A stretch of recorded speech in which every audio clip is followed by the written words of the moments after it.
avant que ça empire. Il y a eu un cours en SVT là-dessus sur comment la grossesse conduit souvent à avoir un enfant. Adaptation, improvisation. Mais ta faiblesse, ce n'est pas la technique.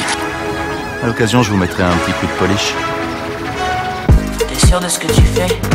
J'ai des fiches très détaillées sur l'anatomie humaine. Je m'en doute. Ça fait de vous un tueur plus efficace, n'est-ce pas? Exact. Ah, non mais t'es fou, pourquoi tu hurles comme ça? Toutes les 5 minutes, il y a une bombe ou je ne sais pas quoi. Bonjour à tous et bienvenue dans notre podcast 3 Actus Ciné, sinon rien, avec moi pour m'accompagner Moss. Bonjour tout le monde.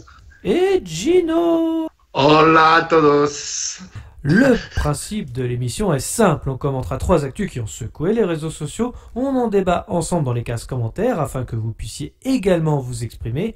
Nous essaierons dans la mesure du possible d'y répondre. Des êtres célestes, Amazon rachète MGM et Joker 2, et ça commence maintenant. Commissaire, on nous communique que la police a découvert que la victime du second meurtre portait le même nom que la femme tuée ce matin. Monsieur le commissaire, est-il exact que ces 2 meurtres ont été commis dans le même ordre que l'annuaire?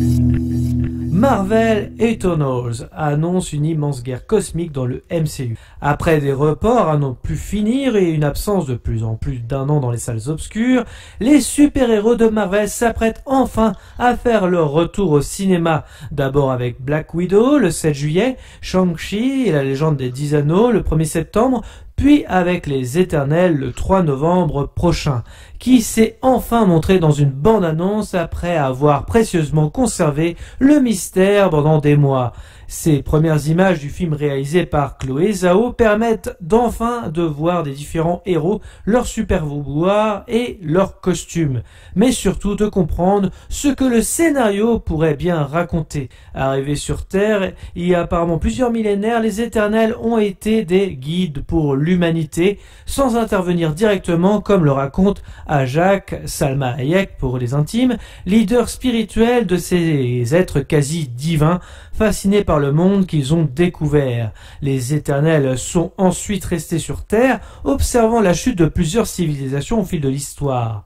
Un conflit entre Éternels et Déviants devrait avoir lieu dans un monde moderne, comme le suggère cette séquence où Cersei, Gemma Chan, passe de Babylone à une ville contemporaine. Le Chevalier Noir, incarné par Kit Harington, apparaît brièvement dans l'espace d'un plan, mais il est impossible de déterminer comment il a rencontré les Éternels et pourquoi il se retrouve avec Cersei à ce moment-là. En revanche, le nuage menaçant que le héros observe pourrait bien être l'arrivée d'un céleste, à moins que ce soit Galactus qui passait par là. Enfin, la dernière séquence détonne complètement avec le sérieux de la bande-annonce et semble surtout être là pour rappeler aux spectateurs que les Éternels existent bien et bel et bien dans l'univers étendu de Captain America et d'Iron Man. Cela dit, ce trailer permet d'en savoir un peu plus sur les Éternels. Pas mal de monde s'interroge sur leur absence pendant Avengers Infinity War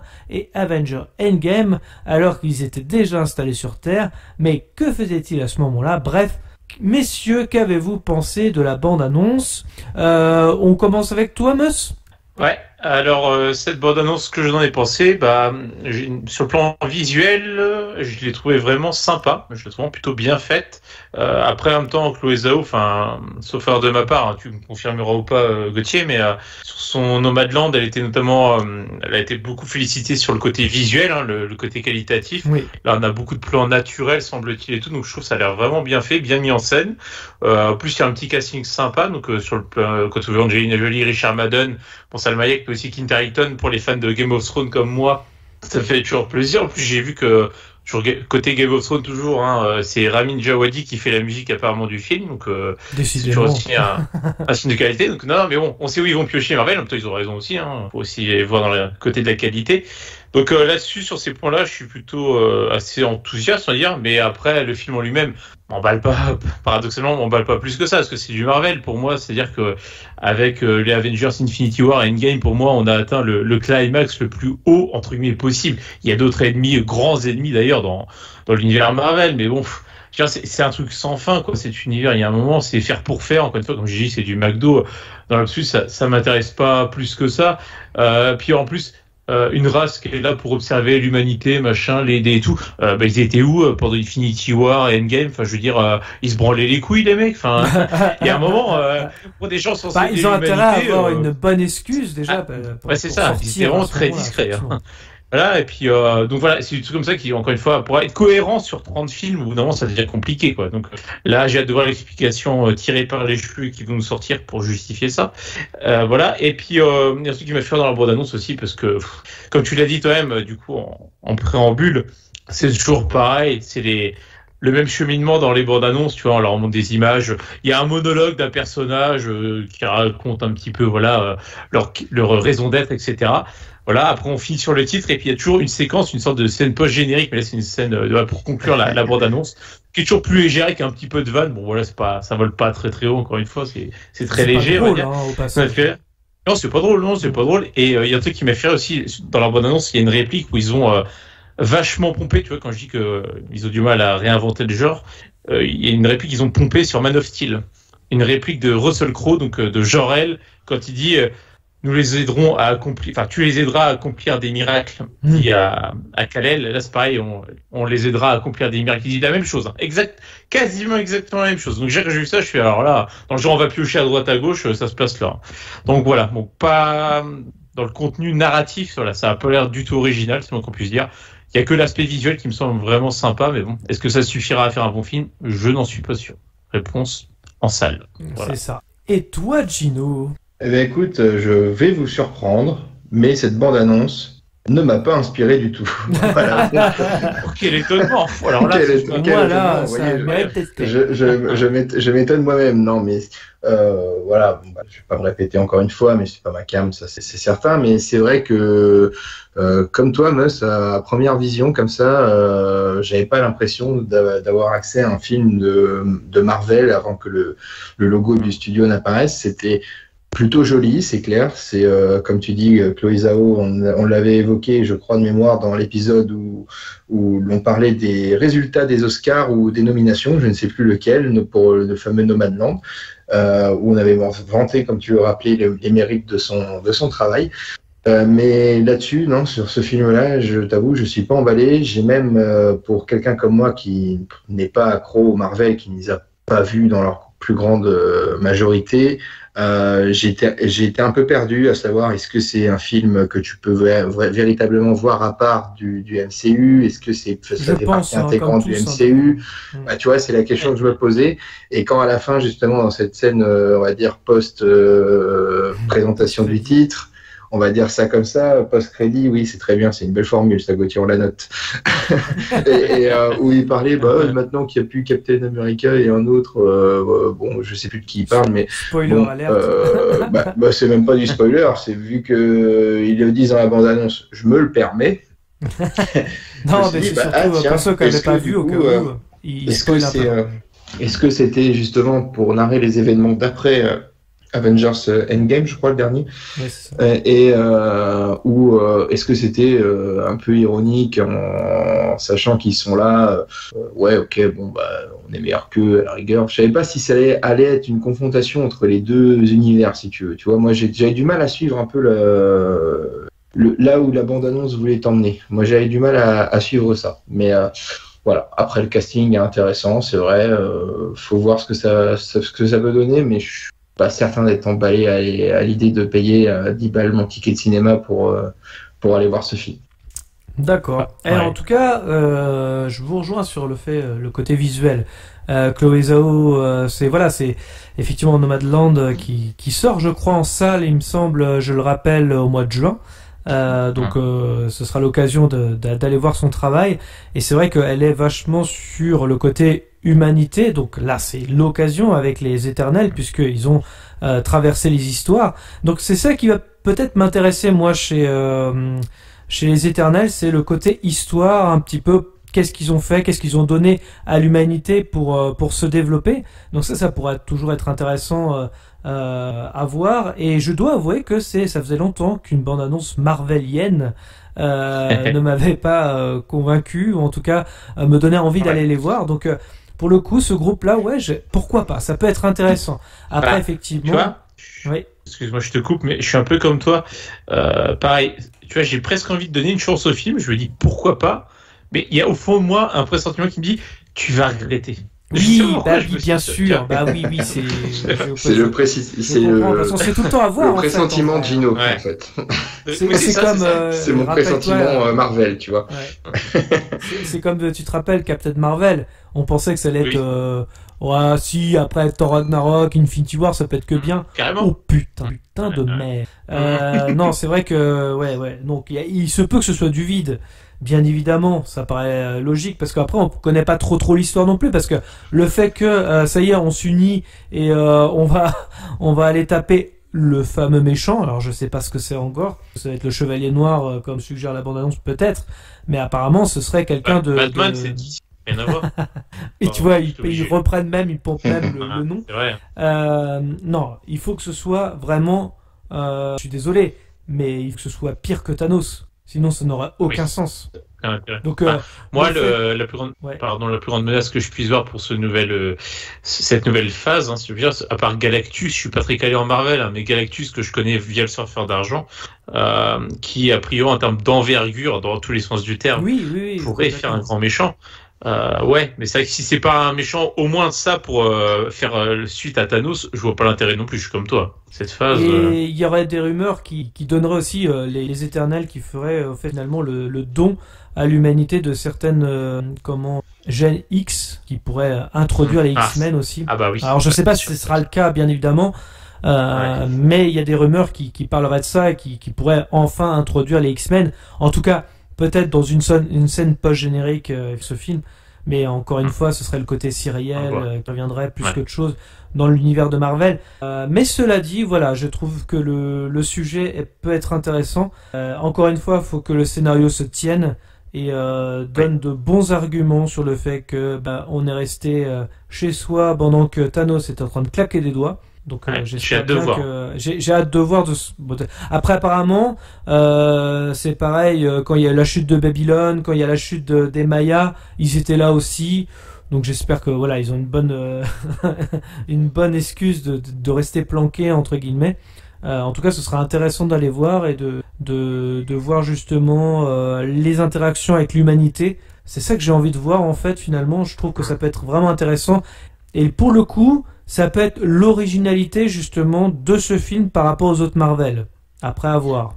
Ouais, c'est vrai que selon la bande-annonce comme ça, j'ai pas l'impression que c'est un film qui est totalement orienté action, si tu veux. Dans l'idée que j'en ai, on est plus là à exploiter un peu une mythologie nouvelle sur la saga, on va dire. Avengers, je m'égare un peu, mais c'est pas forcément Avengers, mais avec les Eternals, on essaie peut-être d'apporter un autre côté de cette mythologie. Tu vois, l'aspect un peu où il y a une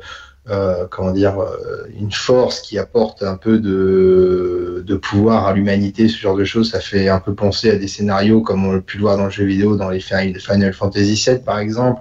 Les Éternels, là, ça me fait penser un peu au conseil des anciens ou des sages dans les Mortal Kombat, tu vois, par exemple, c'est un peu ça, c'est ce genre de choses un peu scénarisées, un peu du jeu vidéo.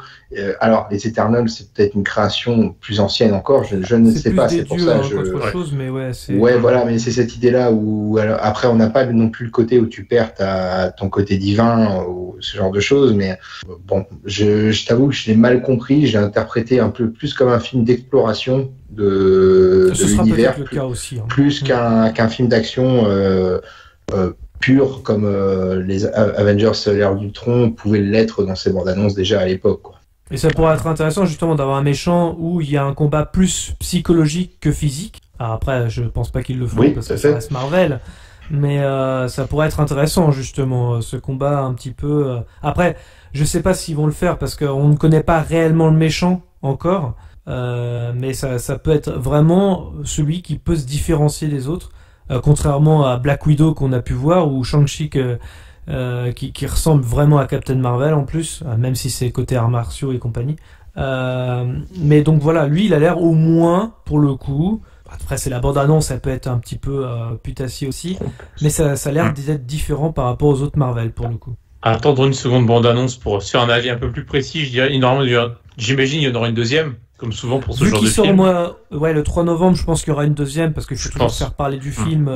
En fait, j'ai l'impression qu'ils ont voulu en faire un film un peu plus mature, alors que les Avengers me paraissaient un peu plus destinés à un jeune public, si tu veux. C'est vraiment de la porn culture, quoi, tu vois, on te balance tous les super-héros que tu connais, tu vois, non mais c'est alors que les Eternals, je sais pas, de la manière dont c'est filmé, dont c'est présenté, la bande-annonce un peu lente, tu te demandes si c'est pas voulu justement d'être un peu moins populaire que ce qu'était Avengers pour arriver à quelque chose d'un peut-être un peu plus élitiste, parce que c'est vrai que c'est un projet dont je n'avais pas entendu parler avant cette bande-annonce, si tu veux, tu vois, c'est... Oui, d'accord.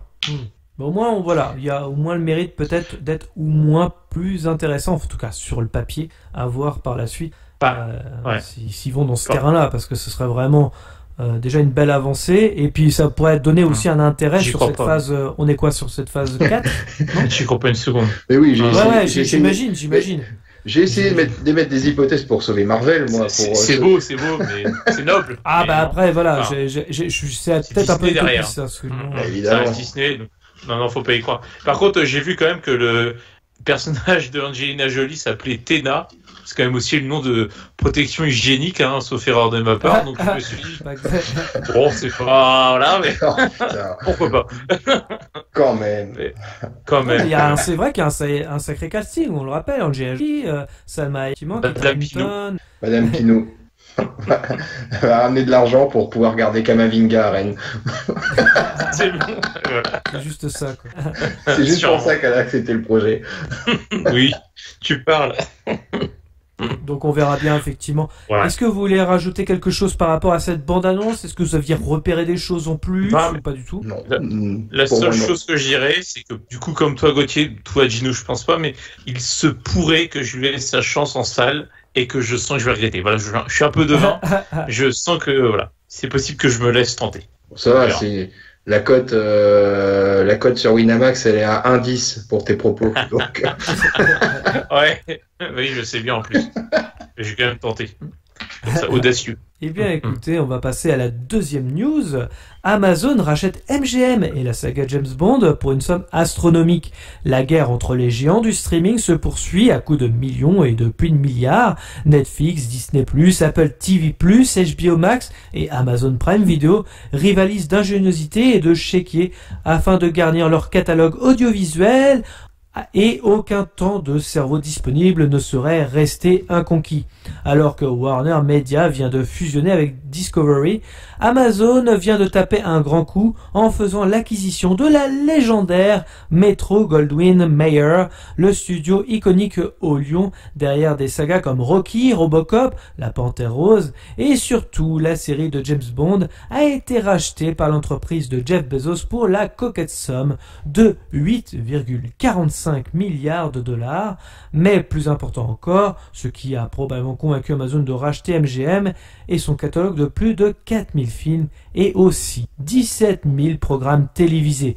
Reste donc à savoir désormais où sortira Mourir peut attendre, au cinéma, sur Prime Video, les deux en simultané. Si la réponse reste pour le moment en suspens, l'avenir risque d'être sacrément surprenant. Qu'est-ce que vous avez pensé de cette news qu'Amazon rachète MGM? Eh bien, j'ai envie de dire, commençons par Gino.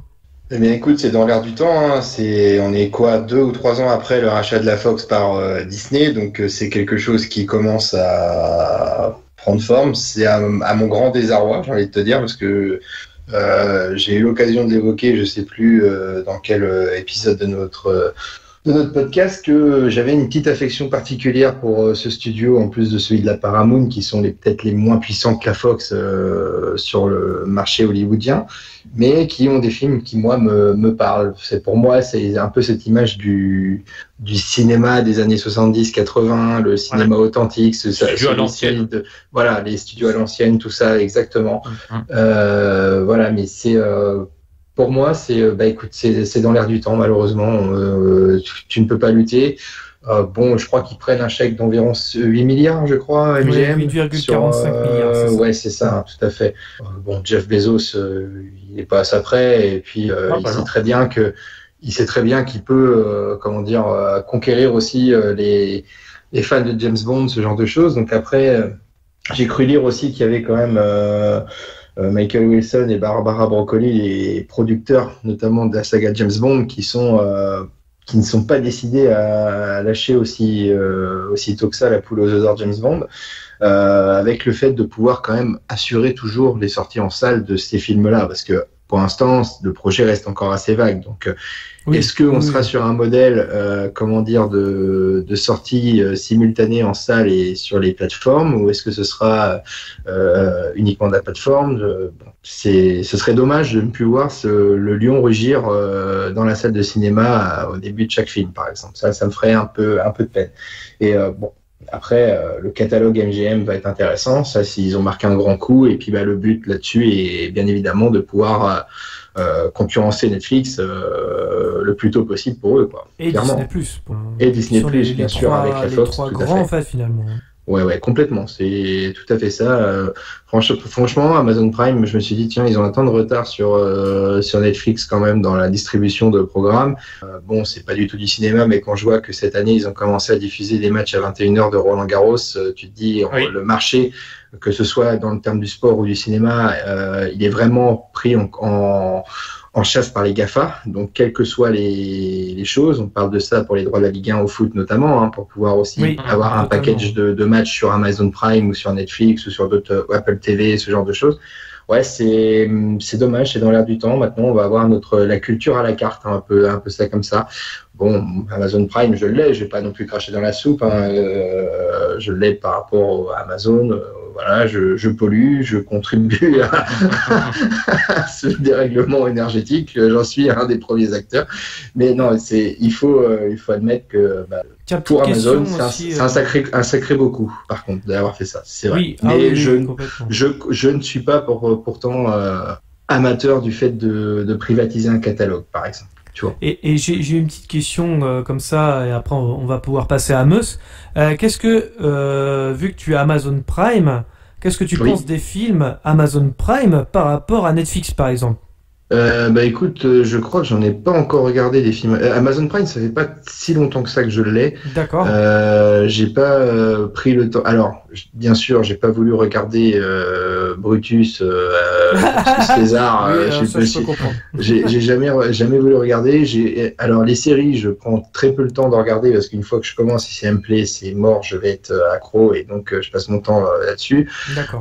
Il paraît qu'il y avait une série, c'était The Boys, je crois. The Boys, c'est la série phare un petit peu. Dont j'en ai entendu moult fois le plus grand bien. J'en ai entendu le plus grand bien à chaque fois. Donc après, peut-être qu'il faudrait que je m'attarde là-dessus. Mais les productions Amazon Prime, j'en ai pas encore regardé. D'accord. Là-dessus, c'était une simple question au cas où, si justement, est-ce que ça pouvait coller un petit peu à l'ambiance de MGM, peut-être?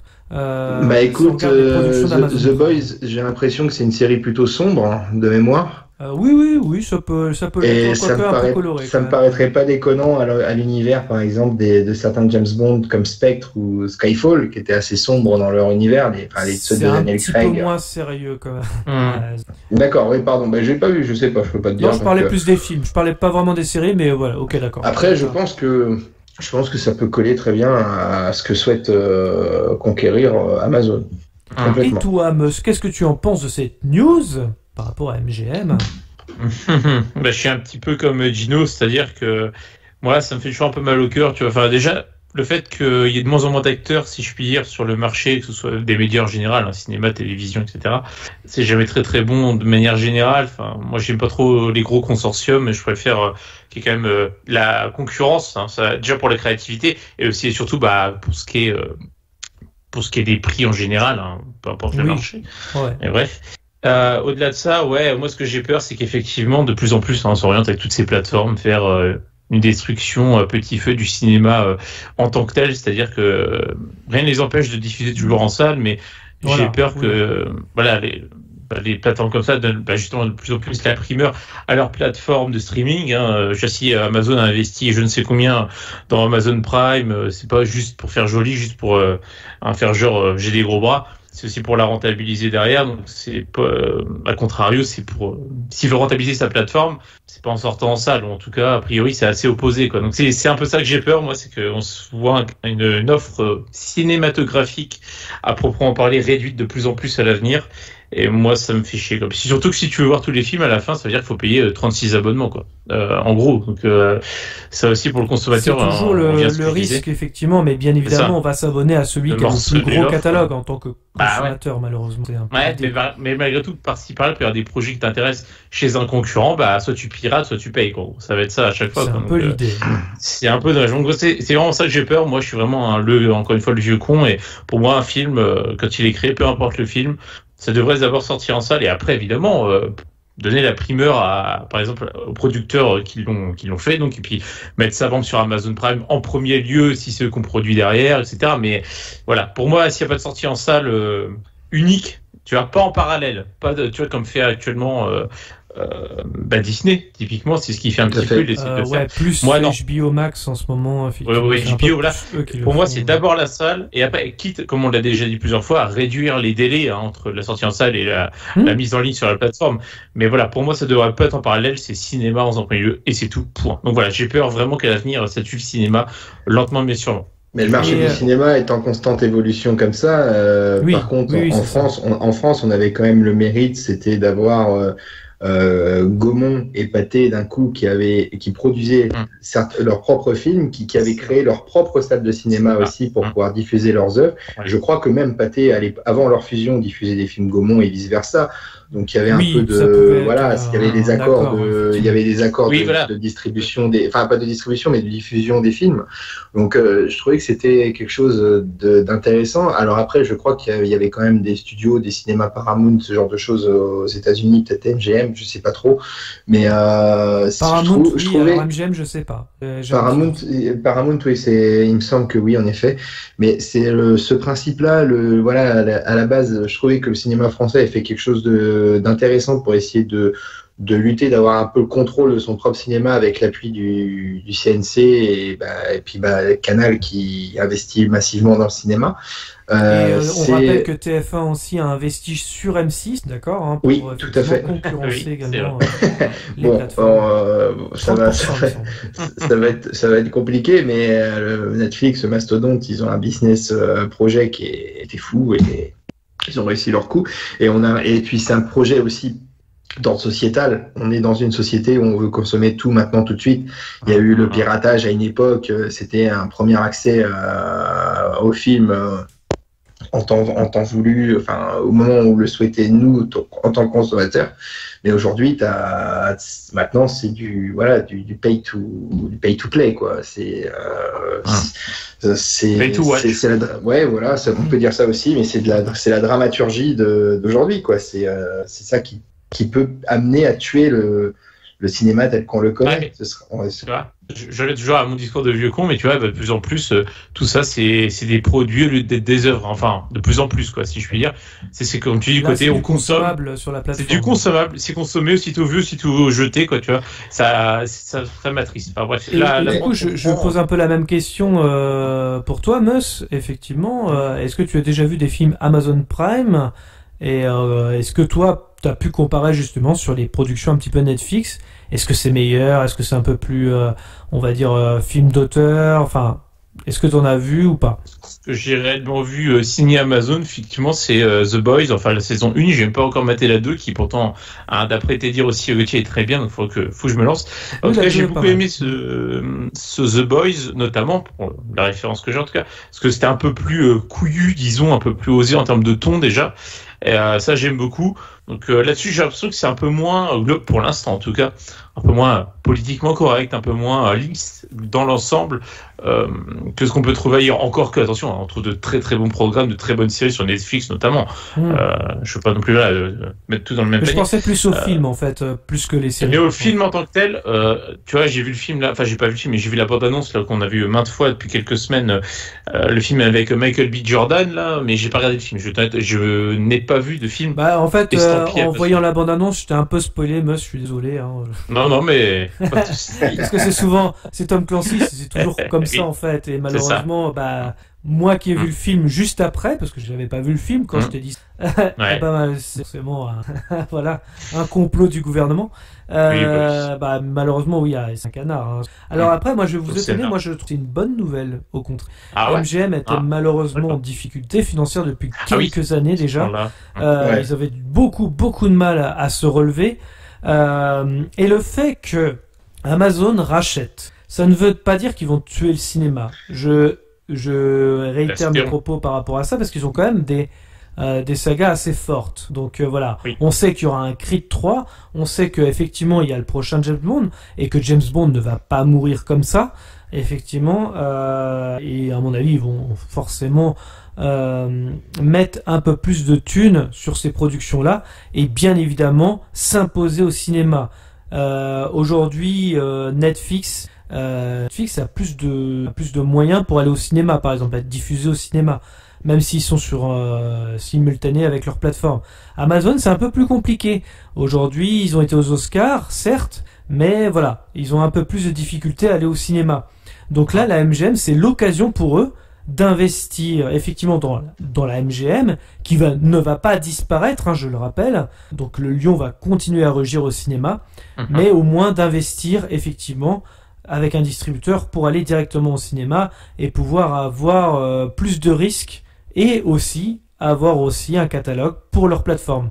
Finalement, pour eux, c'est plutôt une double satisfaction, à la fois un gros catalogue pour leur plateforme et une meilleure diffusion en salle pour certains blockbusters comme les James Bond. Pour moi, je pense que c'est même une opportunité carrément pour Amazon Prime de se faire connaître et d'investir un peu plus dans le cinéma. Après, c'est peut-être une vision idéalisée. Et puis je crois que dans l'offre de rachat, de toute façon, le personnel, on va dire, créatif, artistique de la MGM est conservé, me semble-t-il. Oui, totalement. J'espère que dans ce cas-là, parce que c'est toujours la main des décisionnaires de savoir si tu auras du bon ou du mauvais contenu, il faut quand même dans ce cas-là que la MGM, enfin les salariés de la MGM puissent travailler toujours de la même manière, quoi, tu vois. Moi, ce que j'avais peur, c'était que la MGM disparaisse en tant que marque et qu'elle soit remplacée par, une Amazon MGM, un truc comme ça, tu vois. Pour l'instant, il n'en est pas question. Après, ça peut évoluer par la suite. Parce qu'après, attention, on est d'accord, je ne dénigre pas les plateformes, parce que moi, j'y trouve mon compte également. Netflix, Amazon, si tu veux, moi, je le voyais plus comme un moyen de pouvoir regarder quand je le voulais des films que je n'aurais pas eu l'occasion de voir au cinéma ou que je n'ai pas en ma possession. C'était un moyen complémentaire pour moi d'apprécier le cinéma. Pour moi, ça ne le remplace pas, ça le complète, c'est tout. C'est comme ça que je perçois l'utilisation des d'accord. Je ne sais pas si vous avez vu d'ailleurs, ça y est, hein, sur Amazon Prime, vous avez la catégorie MGM. Pour vous dire que la marque reste, hein, et ils ont pas mis le catalogue, hein, pas tout le catalogue, mais ils ont mis quelques films indépendants comme ça que la MGM a fait, pas trop connus, exprès pour commencer à dire voilà, on a récupéré MGM et on commence à vous faire découvrir des films. Donc ça aussi c'est intéressant de la part d'Amazon justement d'aller sur un truc pas trop connu. Ils auraient pu mettre tous les James Bond, les Robocop et compagnie. Non, ils ont commencé par des films indépendants pas trop connus, histoire de nourrir un peu le catalogue Amazon Prime. Donc voilà, juste pour information. Tu voulais dire, monsieur, je t'ai coupé en plus. Oui, le côté, ce que disait Gino, le côté que ça remplace pas le cinéma, ça le complète. Pour l'instant, oui, et pourvu que ça dure comme ça. Moi, ce que j'ai pas obligé, c'est que le fait de faire des sorties simultanées, c'est qu'une fine, les gens se disent j'ai mon abonnement, du coup je vais pas me payer 2 fois, c'est débile, alors que je peux le voir gratuitement chez moi, je vais le regarder chez moi. Et que du coup, c'est ça que j'ai peur. Je suis complètement en phase avec ce que tu dis. C'est l'effet confinement aussi qui a précipité cet événement de la sortie simultanée salle, même c'était une sortie tout court sur les plateformes, vu que les salles on pouvait pas y aller en France. Donc vu que notre cher ministre avait le courage de ne pas mettre de jauge réduite à 1/3, ce qu'elle veut proposer maintenant, alors que ça aurait pu être fait depuis bien longtemps. Enfin bref, on va pas revenir là-dessus.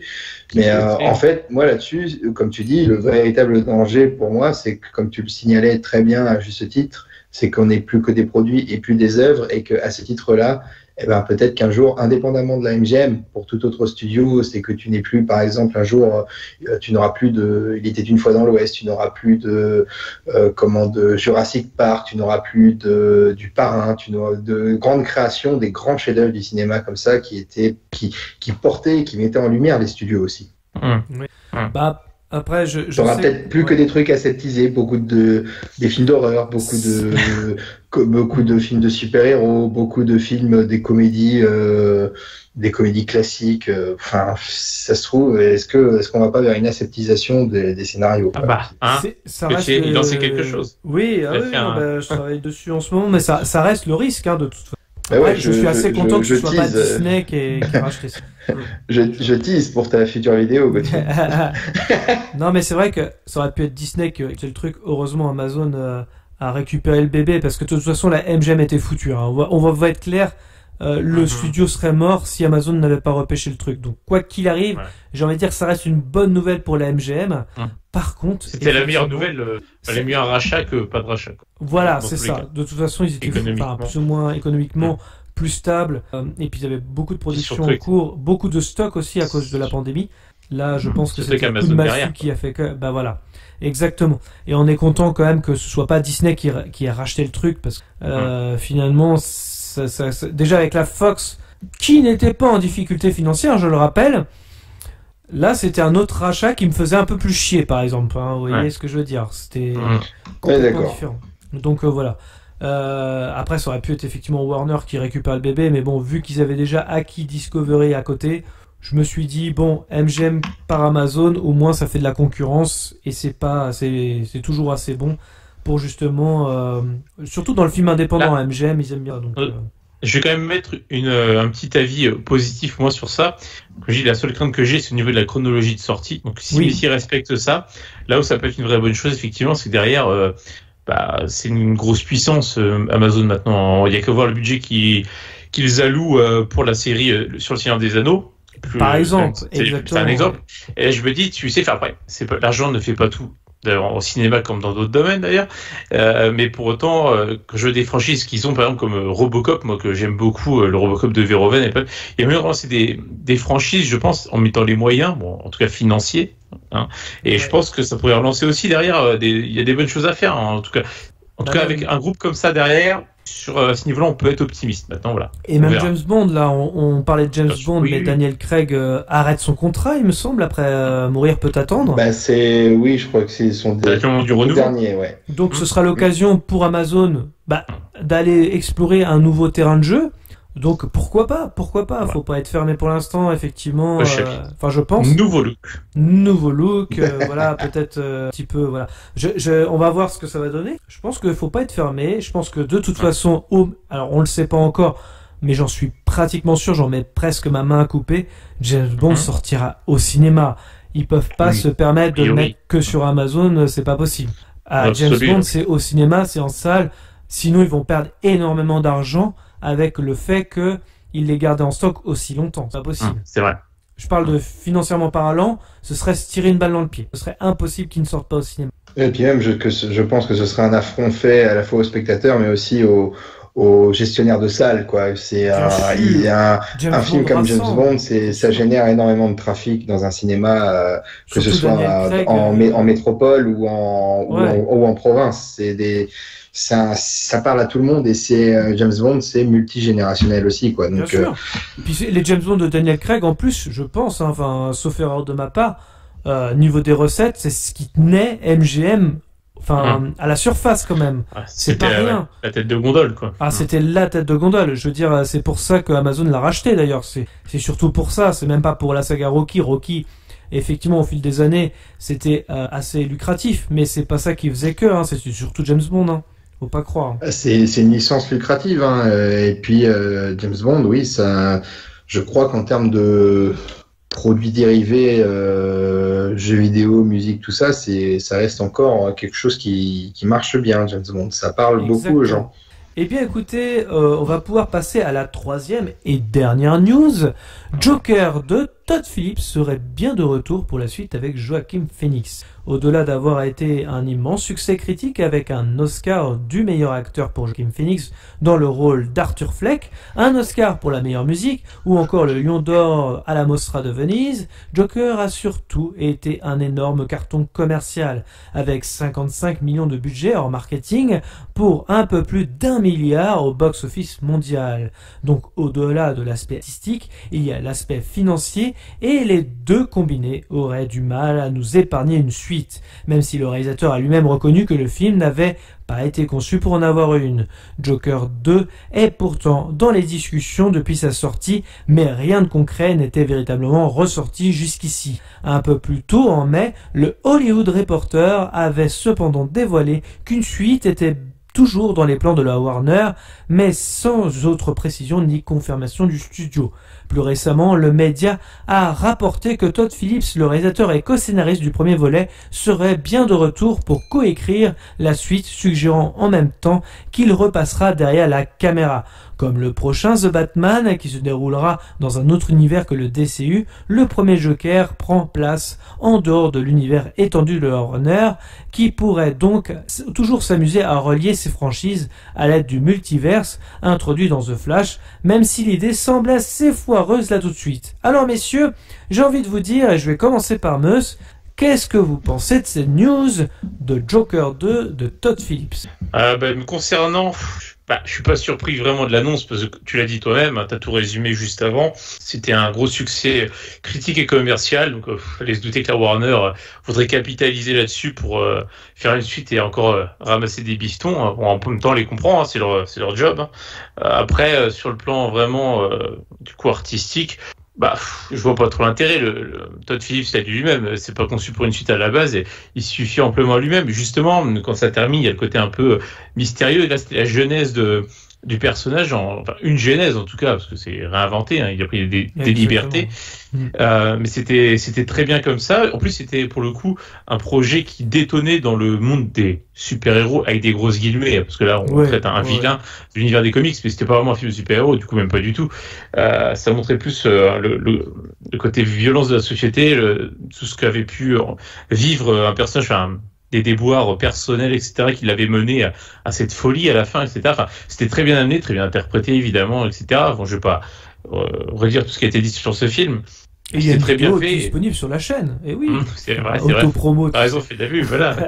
Non, mais dans l'absolu, c'était un projet de par son ton qui était assez audacieux et c'était un pari réussi et c'était tant mieux. Mais il n'y a pas du tout de suite à voir. Moi, je pense que pour faire un petit clin d'œil à une autre chaîne, ça risque d'être la suite de trop. C'est-à-dire que ça va rien apporter de plus sur le fond. Sur la forme, ce sera bien fait toujours, c'est pas le problème, mais sur le fond, je vois pas ce que ça va apporter de plus. Je suis assez sceptique et je pense qu'on va se dire que ça va faire baisser la qualité globale de l'œuvre parce qu'il y a plus de chances qu'il soit plus mauvais que le premier que mieux. Ou équivalent, en tout cas. On verra. On se souvient tous de Todd Phillips faisant un film qu'il a eu succès, c'est-à-dire de refaire le même film avec Very Bad. Gino, t'en penses quoi? C'est ça. Non, c'est vrai. C'est vrai, c'est un très bon parallèle. Donc voilà, on verra, mais moi je pense que ça va être la suite de trop et que ça va être un regret. Donc l'avenir le dira. Hein. Et toi, Gino, du coup? Ouais, donc t'as bien résumé sur ta dernière phrase, Gauthier, ce que ne doit pas faire Todd Phillips, en effet.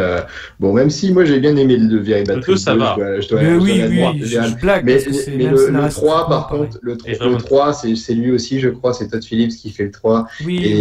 Et par contre, tu retournes à Las Vegas, donc là, c'était pas bon. Fallait changer l'environnement. Enfin bref. Passons sur Very Bad Trip. Sur le Joker, en effet, je vois que initialement, Todd Phillips s'était posé la question d'effectuer son récit en une trilogie.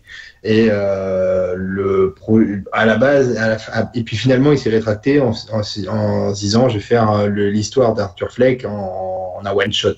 Et là, est-ce que j'ai l'impression que c'est plus une volonté des studios, vu que le film a super bien marché et que forcément il faut que la planche à billets puisse continuer de tourner, de surfer sur la vague de Joker au détriment de la qualité de l'œuvre, alors que le film est absolument parfait.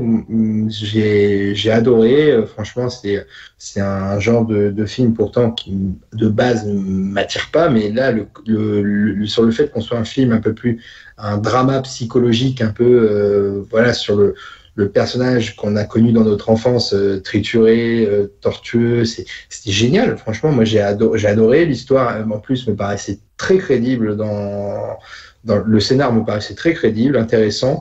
Les pistes explorées étaient bonnes. Une histoire vraie presque. Hein. Ouais, presque, exactement, tout à fait. Hein. C'est même ça qui est un peu troublant.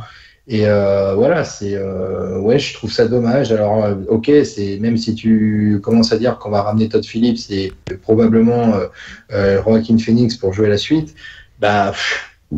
Je suis désolé, c'est pas gage de qualité, quoi. J'ai peur que, au contraire, de faire ça dénaturerait le premier. Ça serait remettre en cause tout ce qui a été fait de bien dans le premier, parce que là, la barre est quand même assez haute. Hein. Et là, faire un film, une suite. Oui, il y a toujours un risque que la suite, effectivement, soit voilà. bien. Et puis, à quel niveau parce que là, il commence à avoir son personnage de Joker. Donc, si tu prenais les films que tu mélangeais un peu tout ce qui s'est fait déjà là-dessus, tu pourrais très bien arriver sur le rôle de Heath Ledger dans la suite pour te dire, voilà, il est comme ça. Et ça pourrait très bien faire la liaison. Là, qu'est-ce que tu veux raconter entre deux? Tu peux très bien te passer voilà, c'est compliqué, quoi. Je vois pas en plus où est-ce qu'il veut ramener le scénario. T'as beaucoup de comics d'ailleurs liés au Joker, donc il est déjà le Joker, là ce serait la suite, donc j'imagine que c'est ce cas-là. Dans ce cas-là, la timeline, il faudrait qu'elle s'arrête. La timeline, il faudrait qu'elle s'arrête à partir du moment où on considère que c'est le Joker qui a tué les parents de Bruce Wayne, à l'assassinat de Thomas et Martha Wayne dans à la sortie de leur cinéma. Il faudrait que ça s'arrête là, à la rigueur, maximum. Ben déjà, d'emblée, il fait un petit clin d'œil dans le premier film où on voit Bruce Wayne jeune, enfant du coup, mais le problème c'est que déjà il y a un décalage. Enfin, après l'histoire, il y a un décalage d'âge. Un gros décalage. C'est un Joker qui déjà là a officiellement, c'est Joaquin Phoenix, il a quoi, la cinquantaine là maintenant. Voilà, ça veut dire que même un Batman qui a une vingtaine d'années, t'as un Joker qui a une bonne soixantaine d'années. Enfin, ça va devenir un vieillard. On est d'accord, mais je veux dire, si tu te bases par rapport au récit des comics de base, là où le Joker commence à prendre son importance pour Batman, là où il commence à le prendre en considération, en chasse, en traque, c'est après l'assassinat de ses parents. C'est dans le Batman de Burton, ça. Oui. Parce que dans celui-là, c'est un inconnu qui tue les parents de Bruce Wayne. Mais un inconnu qui dans le Joker, je sais plus. Voilà, d'accord. Un masque de clown, mais c'est pas le Joker qui tue les parents. Ah ouais, j'avais compris comme ça. L'émeute que le Joker crée qui fait que ça va tuer les parents de Bruce. Indirectement. D'accord. Je l'avais pas compris comme ça, cette scène-là. D'accord. Autant pour moi. J'ai vu qu'une fois aussi. Mais c'est peut-être un peu vague, comme dans mes souvenirs. Mais non, ça peut être toujours intéressant. Justement, c'est ça d'ailleurs la blague à la fin. C'est indirectement lui qui a tué les parents de Bruce, mais c'est pas lui qui l'a fait. Et c'est ça l'intérêt de la blague à la fin. Vous comprendriez pas, il y a que moi qui peux me marrer là-dessus. En gros, c'est l'idée de la phrase de fin. Après, c'est vrai que comment une suite pourrait être la suite de trop, parce qu'en général, les suites de grands films comme le Joker, parce qu'on peut considérer comme c'est un grand film.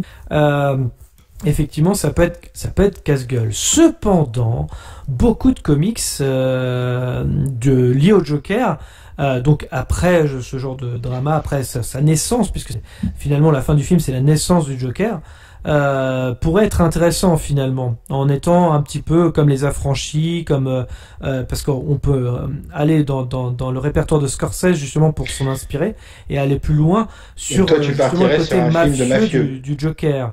D'accord. Donc ça peut être intéressant, et comment justement il est devenu de plus en plus au pouvoir de la ville, jusqu'à même peut-être même détrôner les types comme Maroni et compagnie, quoi. Ah ouais, j'avais pas pensé à cet angle-là, mais c'est vrai que ça pourrait être intéressant en effet. Encore un film même sans Batman, d'ailleurs au passage, qui peut être intéressant. Je pense pas qu'ils mettront le Batman justement dedans exprès, justement pour voir que ce Joker peut encore avoir une ascension derrière et aller au-delà. Donc je sais qu'il y a un comics là-dessus que j'ai à la maison justement qui parle de ça, et franchement s'il l'adaptait, ce serait un truc super noir et super intéressant à explorer. Et je pense que Todd Phillips, lui, il s'est dit ça y est, j'ai réussi à faire mon polar, je peux continuer encore. Il y a encore des choses à raconter. On peut toujours aller plus loin. Après, est-ce que c'est ce qu'on va faire? On va voir. Mais on peut être optimiste encore sur ce projet. Il y a vraiment moyen d'aller encore dans... C'est toujours pareil, ça va dépendre comme tout le film. ce sera le scénario. Hein. Si ils mettent le paquet dessus, voilà, qu'ils ont une bonne histoire qui tient la route dans la lignée du premier, mais qui soit quand même différent, parce qu'il faut pas voir le même film, sinon aucun intérêt. Et qu'ils laissent le temps de le faire aussi. Ça paraît con, hein, mais comme Christopher Nolan le disait, ils avaient le luxe d'avoir 3 ans entre chaque film. Bah, laissez-le le temps. Ouais, voire même 4. Laissez le temps aux gars de peaufiner le scénario. Et tant qu'ils ont rien à se mettre tout là-dedans, entre guillemets, pas d'idée, il faut pas engranger la production, quoi. C'est ça. Mais bon, ils ont déjà annoncé des dates de sortie par exemple pour 2022-2024, donc. Ah bah là non, parce que le scénario n'a même pas commencé, mais en tout cas c'est dans les cartons. C'est ce que j'ai lu, mais bon après sur Internet faut toujours. Oui, c'est sûr. Mais après, dans l'idée que t'aimais, Gauthier aussi, ça peut tenir la route. Honnêtement, là-dessus, tu m'as convaincu. La seule chose, c'est qu'il faudrait pas qu'ils abusent. Par exemple, là, en gros, voilà, à la fin du premier, Arthur Fleck est mort. C'est le Joker. Tu vois, voilà, pour moi, c'est ça. Pour moi, c'est ça. Et dans ce cas, il ne faudrait pas. Je trouverais ça dommage et je pense que ça nuirait justement au premier film. Qui regorge de flashbacks d'Arthur Fleck dans un deuxième volet. Pour raconter une backstory qui n'aurait plus rien à voir avec le Joker, ce qui est devenu maintenant. Faut pas retourner sur la backstory, parce que là, on l'a déjà vu, donc ça sert à rien. Exactement. Mais il y a quelques films comme ça où ils font des fois l'erreur de revenir sur une backstory qui met en péril, du coup, toute cette backstory que tu avais déjà explorée dans un premier volet. Donc ça peut arriver, ça arrive quelquefois au cinéma, et je trouve ça dommage. Ouais. Moi, la seule crainte que j'ai, c'est que Todd Phillips revienne à la réalisation et au scénario en se disant, j'ai pas envie de le faire. Voilà, c'est juste ça, parce que c'est juste ça que j'ai un peu peur. J'espère qu'il sera beaucoup plus intelligent et se dira, essayer de faire la meilleure suite possible de ce film qui était déjà très complet et apporter de nouvelles choses, apporter du plus, tout en ayant des inspirations à la Scorsese comme il avait. Hein. Là, c'était La Valse des Pantins, par exemple, avec Robert De Niro, ou Taxi Driver. Mais là, aller au-delà, peut-être aller plus sur le côté affranchi, le côté noir, le côté vraiment là, ça c'est l'idée qui me plaît bien. Sur le papier, tu me proposes ça, l'ascension criminelle du Joker, ça me va très bien. Franchement, il y a des comics qui sont super intéressants là-dessus. Le mec, il est toujours rien, il est populaire là, à la fin de Joker. Il est juste populaire, mais il a aucun fric, rien pour être justement l'ascension des criminels, par exemple. Il est vraiment dominer la ville quelque part. Et voilà, de faire peut-être même un peu comme le Joker de The Dark Knight, quelque part. Créer un c'est en ça que ça me plaît. C'est en ça que tu m'as convaincu. Je trouve que ce prisme-là est très intéressant. Et pas besoin de Batman, justement. Ça pourrait en plus assouvir la haine, justement, d'un Batman adolescent sur la ville qui part en couille, justement. Ça peut être pas mal. Et de se dire, lui, il deviendra le Batman, c'est obligé. Tellement il a la rage justement de voir cette ville en train de sombrer au fur et à mesure. Ça pourrait être vraiment très intéressant et donner un aspect et une vraie suite à Joker. Bah écoute, on verra déjà d'avoir un semblant de scénario dévoilé ou une bande-annonce, et puis écoute, on verra la direction qu'ils prendront. C'est encore une fois, s'il faut une bonne histoire, pourquoi pas, mais bon. Je pense que le pré-film se suffit à lui-même quand même, et j'ai peur que ça le gâche. L'avenir, encore une fois, va nous le dire comme à chaque fois. Exactement. Après, c'est vrai que c'est toujours délicat quand on fait un film là, tu vois, la Warner pourrait m'engager quoi, directement, puis je leur prends un scénario, moi y a pas de souci. Hein. Tu serais peut-être mieux que certains à la Warner des fois. Il y a toujours des idées. On pourrait faire un nouveau Predator. Monsieur moi, on a déjà écrit un scénario. Ah, vous l'avez jamais fait partager celui-là. Ah ouais, non mais mon Dieu, vu le dernier. C'est mon nouveau costume, l'ami. J'espère qu'ils l'ont en double XL. Oh, putain. Vous prendrez du Michel Blanc, j'espère, pour jouer dans votre Predator. Faut bien relancer un peu le Splendide. Je vous jure. Est-ce que vous avez quelque chose à rajouter? Pour ma part, non plus. Moi non plus. Eh bien, merci à tous de nous avoir suivis. Je vous rappelle que vous pouvez clocher, commenter, mettre un pouce bleu, nous suivre sur les réseaux sociaux, Facebook, Twitter, Instagram. Les liens sont dans la description. Dans tous les cas, rendez-vous dans les salles obscures pour de nouvelles aventures. Bonne soirée à tous. Bonne soirée tout le monde. À la prochaine, salut. Avant que ça empire, il y a eu un cours en SVT là-dessus sur comment la grossesse conduit souvent à avoir un enfant. Adaptation, improvisation. Mais ta faiblesse, ce n'est pas la technique. À l'occasion, je vous mettrai un petit coup de polish. T'es sûr de ce que tu fais? J'ai des fiches très détaillées sur l'anatomie humaine. Je m'en doute. Ça fait de vous un tueur plus efficace, n'est-ce pas? Exact. Ah, non mais t'es fou, pourquoi tu hurles comme ça? Toutes les 5 minutes, il y a une